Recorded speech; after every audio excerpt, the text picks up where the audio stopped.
God has already forgiven you. Hear this today, don't skip this.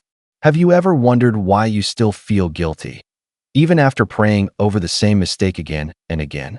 What if the biggest burden you're carrying today is one that God already removed? Don't skip this message, because one sentence could change the way you see yourself forever. Many people believe God can forgive others, but when it comes to their own past, they secretly think they're the exception. They replay old failures. They remember every wrong choice.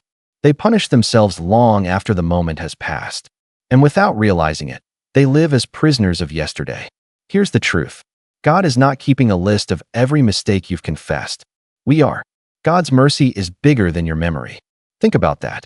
If you have sincerely turned to Him, why are you still acting as if His grace is not enough? The enemy wants you trapped in shame, because shame keeps you from moving forward. Shame makes you believe you're too broken to be used, too dirty to be loved, too far gone to have a purpose. But that is not God's voice. God corrects. God teaches. God restores. He doesn't destroy the people who come back to Him. Imagine a child learning to walk. The child falls again and again. A loving father doesn't shout, "Stay on the ground forever."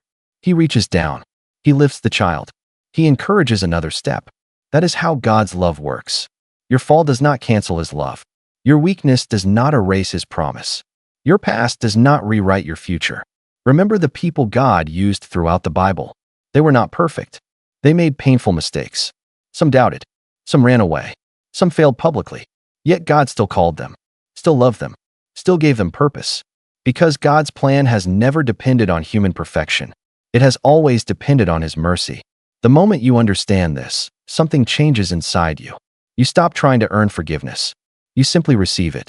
And when you receive God's forgiveness, you stop carrying chains that heaven already unlocked.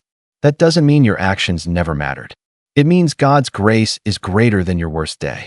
It means your identity is no longer defined by what happened yesterday. It's defined by what God says about you today. So ask yourself one honest question. Are you trusting God's forgiveness? Or are you trusting your own feelings? Because feelings change. God's promises do not. Every day you wake up believing you're beyond hope. You ignore the very gift Jesus paid for. Every day you refuse to forgive yourself after God already has. You keep reopening a wound that heaven has already healed. And maybe that's exactly where God wants to speak to your heart right now.